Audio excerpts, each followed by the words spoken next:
Hello friend, इस video में हम क्लास 12 फिजिक्स के कुछ मोस्ट इम्पॉर्टेंट टॉपिक्स जिसमें purely resistive circuit, inductive circuit और कैपेसिटिव सर्किट्स के बारे में डिस्कस करेंगे। उसके अलावा इसका फेजर डायग्राम और फॉर्मूले का प्रूफ भी देखेंगे। तो सबसे पहले अगर हम प्योरली रेजिस्टिव सर्किट की बात करें कि वोल्टेज और करंट एक साथ चलते हैं, मतलब इन दोनों के बीच कोई भी फेज डिफरेंस नहीं होता है। प्योरली इंडक्टिव सर्किट्स जिसमें हमारे पास इंडक्टर लगा होता है सेकेंड वाला, इसमें होता है कि वोल्टेज करंट से 90 डिग्री आगे होता है। इस तरीके से प्योरली कैपेसिटिव सर्किट में क्या होता है कि वोल्टेज करंट से 90 डिग्री पीछे होता है। इसके अलावा हम सीआर सर्किट, एलआर सर्किट और एलसीआर सर्किट को भी डिस्कस करेंगे। अगर हम प्योर रेजिस्टिव सर्किट की बात करें तो इसमें जो सप्लाई वोल्टेज होता है V equal to V not sine omega T होता है, और रजिस्टर के थ्रू जो करंट फ्लो होती है वो I equal to I not sine omega T होता है। आई नॉट या फिर आई एम की बात करें तो ये पीक वैल्यू या फिर मैक्सिमम वैल्यू को बताता है करंट, और दोनों करंट और वोल्टेज में फेज डिफरेंस जीरो होता है, मतलब दोनों करंट और वोल्टेज एक साथ चलते हैं। सर्किट के टोटल इम्पीडेंस जेड की बात करें तो टोटल रेजिस्टेंस के इक्वल होता है, क्योंकि केवल इसमें रजिस्टर ही लगा है। सर्किट में टोटल लॉस जो होता है पावर का, मतलब टोटल पावर कंज्यूम हो जाती है सर्किट के द्वारा, तो इसका मतलब यह है कि पावर फैक्टर 1 हो जाएगा। और एवरेज पावर की बात करें तो हमें पता है कि जो वोल्टेज और करंट का मल्टीप्लिकेशन होता है उससे पावर मिलता है। तो average power VRMS root mean square और IRMS मतलब वोल्टेज और करंट के रूट मीन स्क्वायर वैल्यू के प्रोडक्ट के इक्वल होता है। ये सेम प्योरली रेजिस्टिव सर्किट है जिसमें करंट और वोल्टेज एक साथ है, जिसमें फेजर डायग्राम दिखाया गया राइट हैंड साइड में। और टोटल अप्लाइड वोल्टेज क्या हो जाएगा V equal to V not sine omega T, और रजिस्टर के थ्रू जो करंट हो जाएगी वो I equal to I not sine omega T हो जाएगी, या IM भी लिख सकते हैं। इसका जो ऑसिलेशंस को दिखाया गया यहाँ पे, तो वोल्टेज और करंट एक साथ चलते हैं तो इसकी पीक वैल्यू V नॉट और I नॉट हो जाएगी, जो टाइम के साथ एक साथ वेरी करेगी। ठीक है, बस एम्पलीट्यूड में डिफरेंस हो सकता है। अगर हम प्योरली इंडक्टिव सर्किट की बात करें तो इसमें हमारे पास एक इंडक्टर होता है जिसका इंडक्टेंस L होता है। ठीक है, और applied voltage V equal to V not sine omega T हो जाएगा, और इंडक्टर के थ्रू जो वोल्टेज होगा VL वो V नॉट या VM sign omega T plus 90 हो जाएगा। और करंट इंडक्टर के थ्रू कितनी होगी तो 90 डिग्री पीछे होगी, that means IL equal to IM sine omega T हो जाएगा। और यहाँ पे अगर हम ग्राफ की बात करें AC करंट और AC वोल्टेज, तो इसमें आप देखिए वोल्टेज जो है 90 डिग्री आगे है। जब करंट 0 था तब वोल्टेज 90 है। इसका मतलब यह है कि वोल्टेज करंट से 90 डिग्री आगे चल रहा है, तो इन दोनों के बीच जो फेज डिफरेंस होता है वो 90 डिग्री का होता है। अब हम प्योर कैपेसिटिव सर्किट की बात करें तो इसमें जो अप्लाइड वोल्टेज होता है V equal to V not sine omega T होता है, और कैपेसिटर का कैपेसिटेंस C होता है। इसमें जो करंट होती है वोल्टेज से 90 डिग्री आगे होती है। अगर वोल्टेज कैपेसिटर के through voltage V equal to V not sine omega T है, तो करंट कितनी हो जाएगी I equal to I not sine omega T plus pi by 2 हो जाएगी। इसमें AC करंट और AC वोल्टेज का ग्राफ दिया गया है जिसमें करंट वोल्टेज से 90 डिग्री आगे। तो हमारे बोर्ड एग्जाम में प्योरली इंडक्टिव और प्योरली कैपेसिटिव सर्किट के लिए करंट का एक्सप्रेशन डिराइव करने के लिए आता है। तो सबसे पहले मान लेते हैं कि हमारे सर्किट में इंडक्टर लगा है, थर्ड वाला पॉइंट, जिसका इंडक्टेंस कैपिटल L है और applied voltage V naught sine omega T हो जाएगा। इंडक्टर के थ्रू जो वोल्टेज होगा फैराडे के नियम से L D I by D T हो जाएगा। नेट वोल्टेज की बात करें किरचॉफ के नियम से, तो टोटल वोल्टेज सर्किट का कितना होगा, total voltage capital B minus L D I by D T.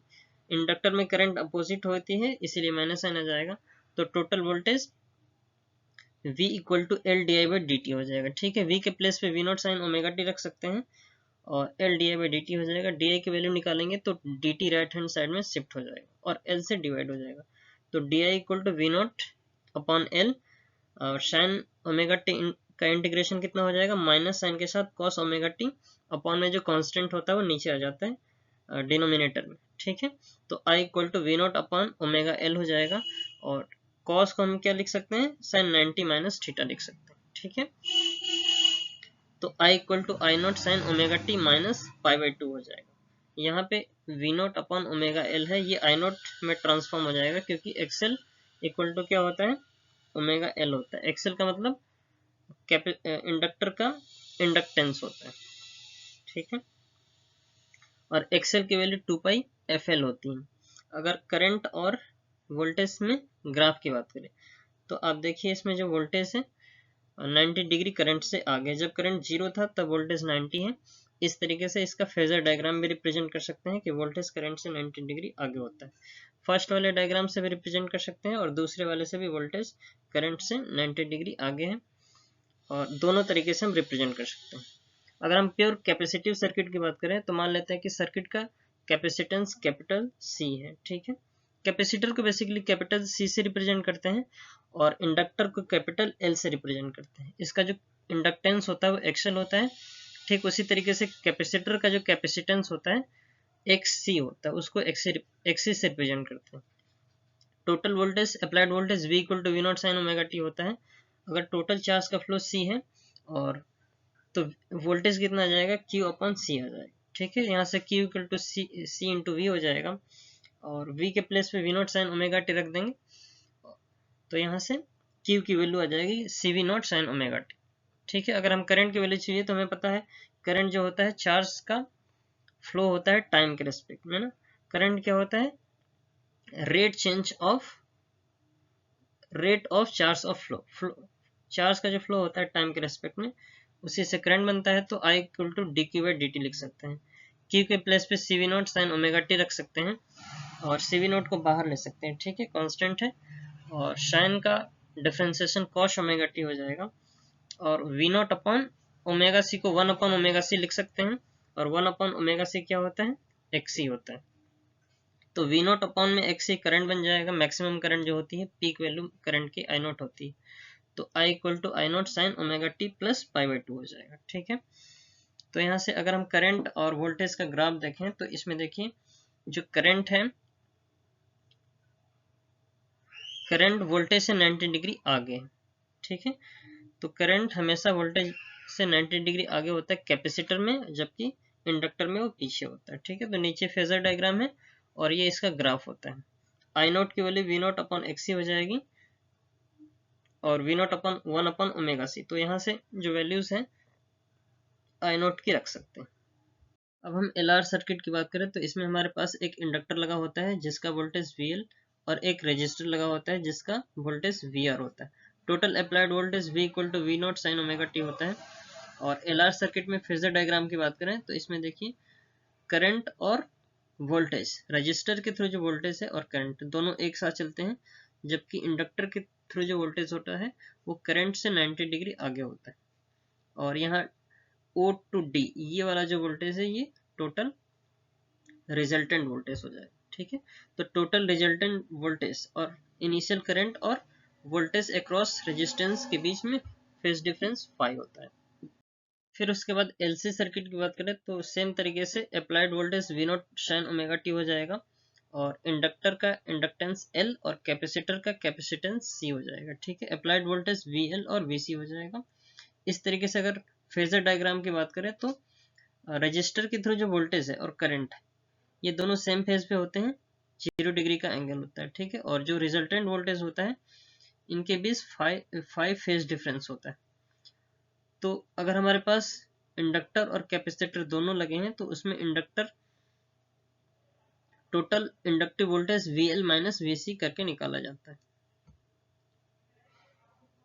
अब जिस तरीके से प्योरली इंडक्टिव, प्योरली कैपेसिटिव और प्योरली रेजिस्टिव सर्किट में करंट के एक्सप्रेशन को डिराइव करने के लिए आता है, सेम तरीके से LR और LC सर्किट में इम्पीडेंस का वोल्टेज, फेजर डायग्राम, ये सारी चीजें डिराइव करने के लिए हमारे एग्जाम में पूछी जाती हैं।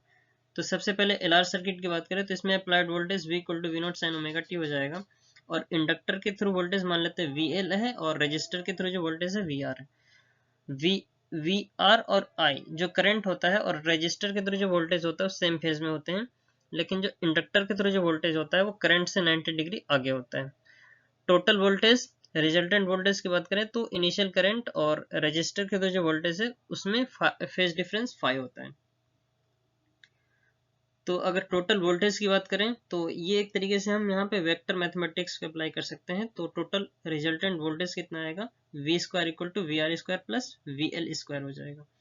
वी आर के प्लेस पे आई आर रख सकते हैं, होल स्क्वायर हो जाएगा।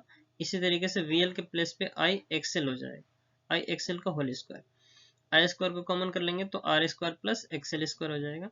इस तरीके से यहाँ पे देखिए R square plus XL square इस पूरे सर्किट का टोटल इम्पीडेंस होता है, तो इसको हम जेड से रिप्रेजेंट करते हैं और यहाँ पे स्क्वायर रूट लग जाएगा अगर हम जेड की वैल्यू निकालनी है तो। करंट की बात करें तो V upon root over R square plus XL square या फिर I equal to V upon Z हो जाएगा। यहाँ पे एक्सएल ओमेगा एल होता है, ठीक है। अगर फेज एंगल की बात करें तो tan फाई से फेज एंगल निकलता है जो कि VL अपॉन VR से दिया जाता है। VL IXL अपॉन IR हो जाएगा, आई से आई कैंसिल तो XL अपॉन R से भी फेज डिफरेंस निकल सकता है और VL अपॉन VR से भी निकल सकता है। थोड़ा सा और इसको सॉल्व करेंगे तो XL के प्लेस पे ओमेगा L लिख सकते हैं और ओमेगा इक्वल टू क्या होता है 2 पाई F होता है, ठीक है, इंटू L हो जाएगा। तो ये जो फॉर्मूले है यहाँ से हम फेज एंगल निकालते हैं। फिर उसके बाद LC सर्किट की बात करते हैं, ठीक है। LC सर्किट में देखिए हमारे पास एक इंडक्टर लगा है, एक कैपेसिटर लगा है, तो applied voltage V equal to V0 sine omega T हो जाएगा और इंडक्टर के थ्रू वोल्टेज VL और कैपेसिटर के थ्रू जो वोल्टेज होगा VC हो जाएगा। और इसमें करंट और VL में जो फेज डिफरेंस है 90 डिग्री का होगा, मतलब इंडक्टर के थ्रू जो वोल्टेज होगा वो 90 डिग्री आगे होगा करंट से। उसी तरीके से कैपेसिटर के थ्रू जो वोल्टेज होगा वो करंट से 90 डिग्री पीछे होगा।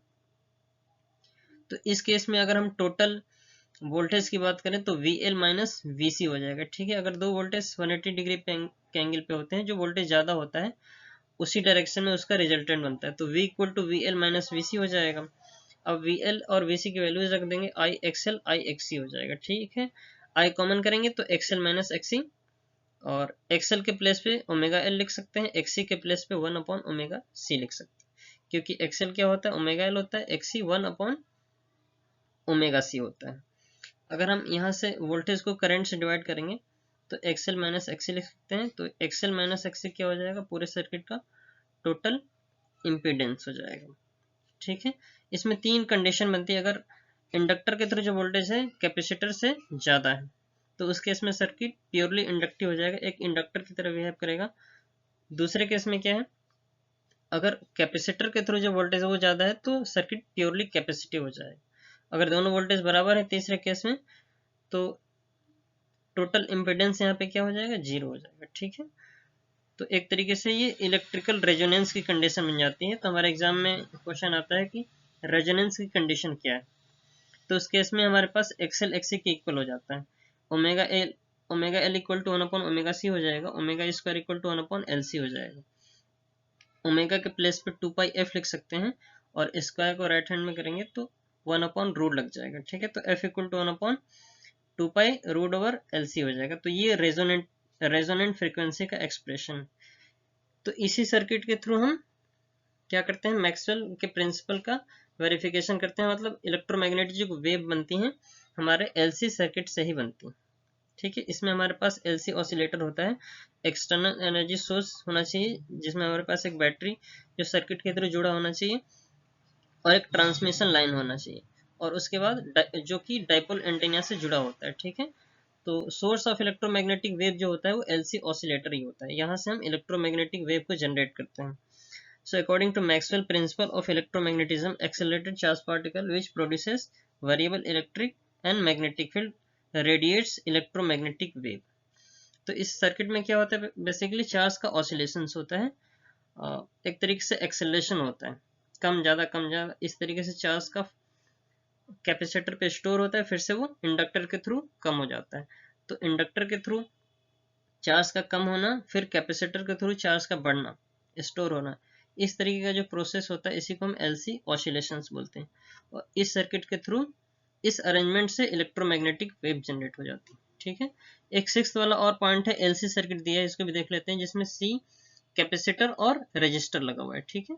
लेफ्ट हैंड साइड के जो पेज है दूसरा वाला paragraph, applied voltage V equal to V0 sine omega T हो जाएगा और करंट कितनी हो जाएगी I equal to I0 sine omega T हो जाएगी। कैपेसिटर के केस में जो वोल्टेज होता है वो पीछे होता है करंट से, तो V equal to V0 VC equal to VC not sine omega T minus pi by 2 हो जाएगा। रिजल्टेंट वोल्टेज की बात करें, आप देखिए फेजर डायग्राम है, करंट है हमारे पास राइट डायरेक्शन में और वोल्टेज भी राइट डायरेक्शन में है जो रजिस्टर के थ्रू है, और कैपेसिटर के थ्रू जो वोल्टेज है VC डाउनवर्ड डायरेक्शन में हो जाएगा। तो करंट और कैपेसिटर के बीच का फेज डिफरेंस 90 होता है, लेकिन जो रिजल्टेंट वोल्टेज होता है और करंट, इनिशियल करंट के बीच का फेज डिफरेंस 5 होता है। तो यहाँ से अगर रिजल्टेंट वोल्टेज निकाल लें तो V square equal to VR square plus VC square हो जाएगा। VR के प्लेस पे I रख सकते हैं, होल स्क्वायर लगा देंगे। ठीक उसी तरीके से VC के प्लेस पे I XC लिख सकते हैं, होल स्क्वायर लगा देंगे, I स्क्वायर कॉमन हो जाएगा तो R square plus XC square हो जाएगा। ठीक है, तो यहाँ से V square equal to I square Z square हो जाएगा। यहाँ पे Z क्या होता है, सर्किट का इम्पिडेंस होता है, जो कि R square plus XC square, जिस तरीके से इंडक्टर में था सेम उसी तरीके से। I equal to V0 upon Z हो जाएगा equal to V upon root over R square plus XC square. ये टोटल करंट हो जाएगी। टोटल इम्पिडेंस सर्किट का कितना होगा, R square plus XC square हो जाएगा। XC की बात करें तो 1 अपॉन ओमेगा C होता है, और ओमेगा की बात करें तो 1 अपॉन 2 पाई F होता है। तो XC इक्वल टू कितना हो जाएगा, 1 अपॉन 2 पाई FC हो जाएगा। फेज एंगल सेम उसी तरीके से निकलेगा। तो कैपेसिटर के द्वारा जो वोल्टेज है वो और रजिस्टर का वोल्टेज से डिवाइड करते हैं। I XC अपॉन IR हो जाएगा, आई कैंसिल तो XC अपॉन R हो जाएगा। 1 अपॉन ओमेगा C XC के प्लेस पे रखेंगे, अपॉन में R हो जाएगा। ठीक है, और 1 अपॉन ओमेगा C को लिख सकते हैं 1 अपॉन 2 पाई FC अपॉन R। इसमें भी दो कंडीशन बनती है। जब शॉर्ट सर्किट का कंडीशन होता है तो उस केस में फेज एंगल 0 हो जाता है। ठीक है, उस केस में, और सेकंड केस में क्या हो जाएगा, जब रेजिस्टेंस 0 होगा तब फेज एंगल 90 हो जाएगा। तो ये दो कंडीशन है।